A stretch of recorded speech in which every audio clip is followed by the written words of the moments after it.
Hey guys, B here and welcome back to the main phase. Now I know we had a short break, but we're back on the channel. And for this video, we're going to be doing another deck profile. So recently we held an NR only tournament, or rare value as we're calling it. And you'll be seeing more content based on that tournament in the future. But you can also follow our Twitch to see when we're hosting the next one, or join the Discord, which will be where we host a sign-up link. But yeah, we've been talking about NR decks a lot, and I've come up with this one that I think is really cool. We've done a bit of testing with it, so it is decently playable. But if you want to try it out, then well, you can copy the link that's going to be in the description as well. The deck actually uses Chaos Emperor Dragon, which is a really cool card. It's a very iconic card from Yu-Gi-Oh's past, and it's 44 cards because honestly, we tried cutting it down, but I couldn't figure out what to cut, so yeah. Okay, so let's get into the list. So we've got 3 Ryko. So one of the main things is that you need a lot of lights and darks for this deck because it's a chaos deck. So there's a lot of good darks, there's like the dangers, but for the lights you've got a bit more restricted options. So we're running 3 Ryko. Ryko is just good removal, plus it's got 200 attack, which means that it can niche out some cases with Eternal Chaos where you otherwise wouldn't be able to send something. Then we've got 3 Danger Chupacabra. All the dangers are really good because they get a card out of your hand, and then they also draw you a card, so they effectively go +1 in card advantage. Plus, they all have an effect when discarded. The best two when discarded are Chubacabra, which revives any danger except itself in grave, and Ogopogo, which sends a danger from deck to grave. Of course, there are other dangers, but they aren't legal in the format. There's also Danger Mothman, which is another level 4 that makes both players discard a card and draw a card, which can be useful for cycling if you want to get a specific danger effect to resolve. There's Danger Dogman, which makes all your opponent's monsters lose 1,000 attack until the end of turn. This is mainly just used so you can have access to a rank 7 with the Chaos Daedalus. And then there's Thunderbird, which is removal if you can trigger it, but also it's another level 8, which level 8s are really good in this deck. Well, rank 8s, I mean. So yeah. Then we've got 3 Radiant Vouirescence. I believe that's it. I don't know how to pronounce it. When this card's normal summoned while your opponent controls a monster, you can discard a card, such as a danger, to trigger it, to then send 2 copies of it from deck to grave, or 1 if you drew 1, but it's fine. And this is really good because it can become dark in the grave, which then means which then means that this card is basically a 1-card material for any chaos monster, and there are a couple other cards in this deck that are like that. So yeah, this is a really good card. Then we got Chaos Grepher. Chaos Grepher is dark or light while in the field, which doesn't really come up that much. But then it's also got the ability where you can discard a light or a dark. So usually it's going to be a dark, because usually you're going to want to discard like a danger, but you can also discard like a Ryko or a Radiant. It's also a light, which means that it can be banished for the summon of a chaos monster. To descend one with the different attribute to the graveyard, but you can only but you can't special summon monsters to the grave with the same one as sent. But it doesn't matter because you're usually just banishing the monster sent for a chaos monster. This again is another way of just making a 1-card chaos summon, which is really important in this deck. Then we got 3 Thunder Dragon. This card just lets you set up the graveyard quite easily, and it's also discard fodder for dangers, which can be quite useful. 1 Dogman, we already went over this. Then we got the Chaos Monsters. We've got 7 of them total. So we've got 3 Chaos Daedalus. This one's really good because the format currently is revolving quite a lot around field spells. Decks like Tenyi, Generator, and Megalith all have important field spells to the deck, and this card just gets better no matter if your opponent has a field spell. But you can also use it with one of your own, and we are running a few. So yeah, we've got where its effects are. Whenever you have a field spell, your opponent can't target lights and darks with card effects. This is really important because a lot of the boss monsters in your extra deck are also light or dark. So this basically just means that you can protect all your monsters, and it can make sure that some outs that otherwise would be really good don't work. Like for example, this turns off Malevolent Sin.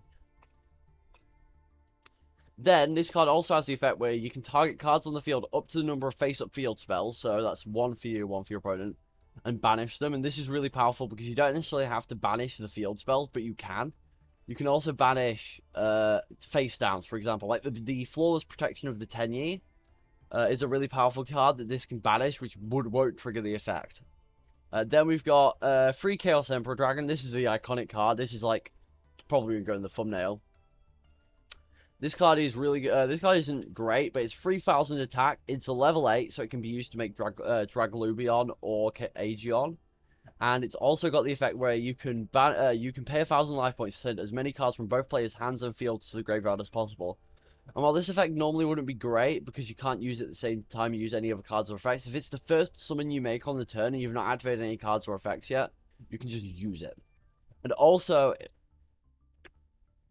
you can have Paleozoics in the graveyard, and then it will, if you have another trap, then you can use them next turn. Of course, it does make the game into a top deck war, but it's still a very good card. Then we got Thunder Dragonduo at 2. This card is also a not standard Chaos summoning condition.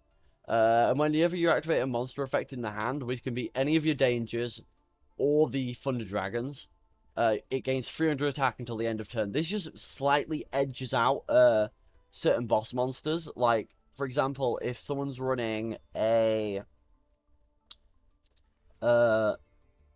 if someone's running the, say, Berserker of the Tenyi. I know I talk about Tenyi a lot, but they did well in the tournament. If someone's running Berserker of the Tenyi, then this card can beat over that. And then when it destroys something by battles, you can banish a card from your graveyard, which is that can get a lot of cards in the graveyard quite easily. You can even banish back row with this effect to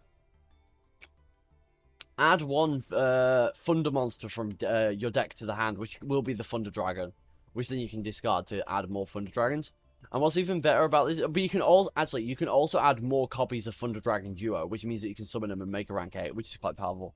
Then lastly, you've got the effect where in the opponent's end phase, you can target one of your banished cards and place it on top of your bottom deck. This can actually make this effect into sort of a recovery tool, since you can like banish something like a MST from your graveyard, then put it on top of your deck during the next standby phase, and then the end phase, and then you can activate on your turn by drawing it, which can come up sometimes. Then for the spells, we've got 2 Chaos Zone. This card is really good because if you've summoned 2 Chaos monsters, then it'll have 4 counters. And then that will mean that you can revive any of these like ones. I believe that's 10 monsters. Plus, if you get more counters, you can revive higher level ones, or if you let it be destroyed by card effect, you can add something like a Chaos Daedalus straight to hand, which is quite powerful. Yeah, then we've got, also this is a field spell for Daedalus. Then we've got 1 extra net. This card's kind of cool. You don't really want to use this if you're going into the extra deck, but sometimes you don't really have to in this deck. And this can mean that against the decks that spam out a lot of extra deck monsters, you can just get a bunch of draws, and that can fuel your dangers and your chaos plays, so which is quite powerful. It's also a field spell for Daedalus. We got 3 Mystical Space Typhoon. This is just spell and trap removal, which is really important in this format. And it's also a quick play spell, so you can use it going first or second by just setting it. 3 Paleozoic Canadia. While Book of Moon is another option for this deck, I believe that having the graveyard effect is pretty good because you can use it as link material for something like a Berserker of the Tenyi, and it's discardable by the dangers, which then means that that can mean that it gets in the graveyard to use the effect. Then we got 3 Dinomischus. This card isn't replaceable by a spell, so it's a bit better than the Canadia in the sense. No, it synergizes with the Canadia because having more traps works better with the Dinomischus' second effect. But yeah, you can discard a card such as a danger to trigger the danger, or just something you want to get into the grave to banish any face-up card on the field, which normally will just be a monster that's causing you problems, but it could also be something like a Floodgate, for example, such as like Summoner's Curse, or if your opponent's got like the Tenyi Field spell, you can also banish that. Then we've got 3 copies of Eternal Chaos. This card is another way, like the Chaos Grepher, like the Radiant Vouirescence, to just fully fulfill a Chaos monster's condition in 1 card.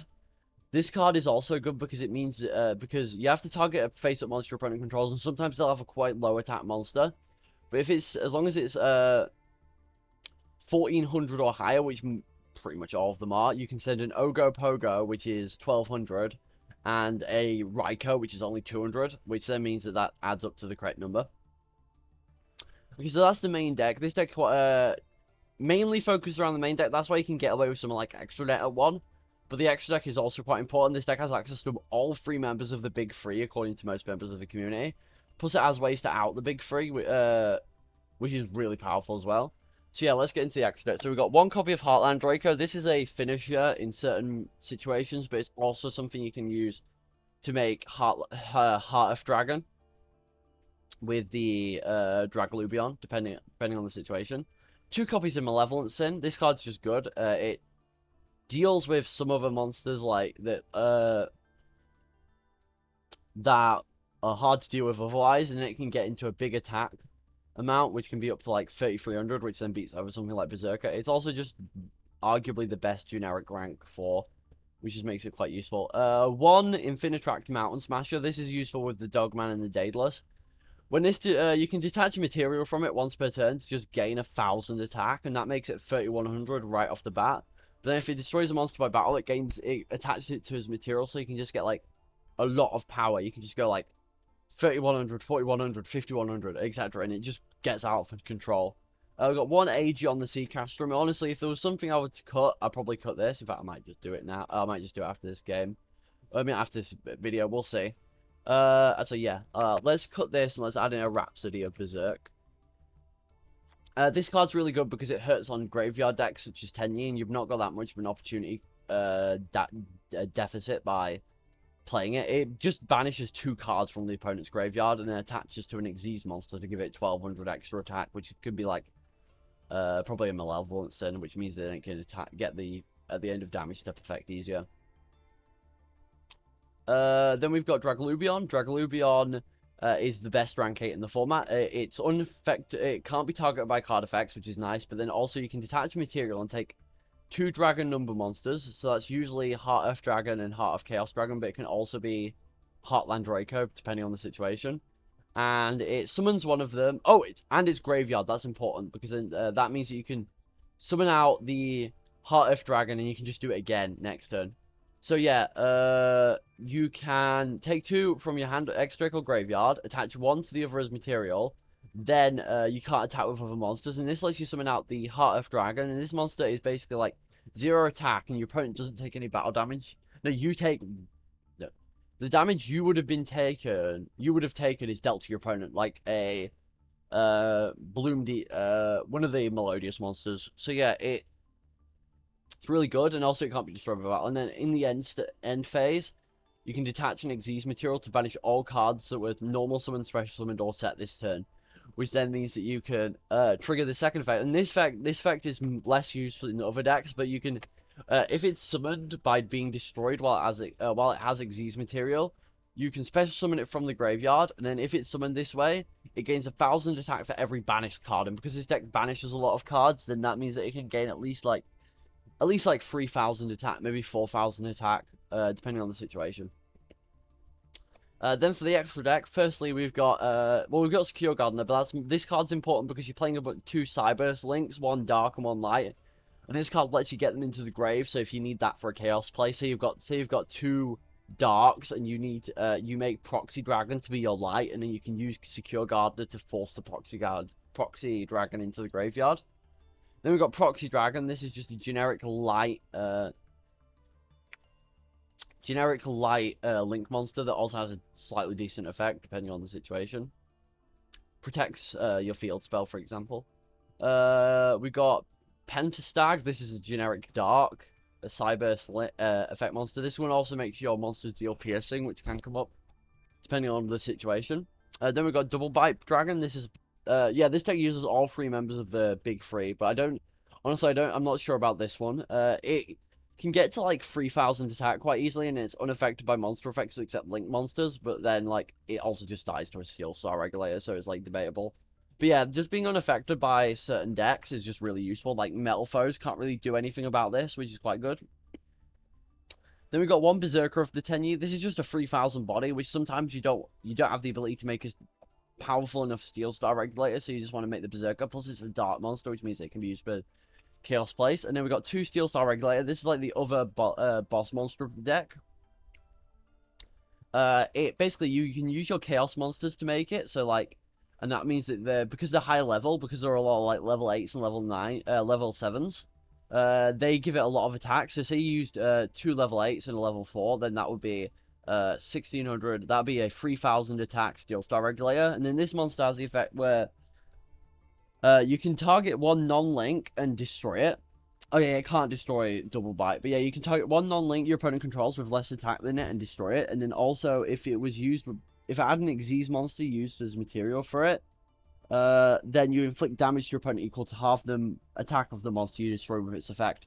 This means that you can actually use a Draglubion you've used up, or even a Heart of Chaos Dragon, which is level 10, which would give it which would give it an extra 1,000 attack on top. Plus, if you use like 2 level 8s, that'd be like 2,600 or a 3,600 Steel Star Regulator, which is quite powerful. So yeah, this deck's pretty cool. It still needs more testing, of course, but like I believe that in future tournaments this could do quite well, and I believe that in the NR only festival that they announced, this could also do quite well. Well, thanks for watching today's video. Stay tuned for more. Of course, I've not uploaded that recently, but we're going to be uploading some analysis for the tournament, maybe an interview with one of the toppers, and I hope you enjoy. Also follow the Twitch and join the Discord.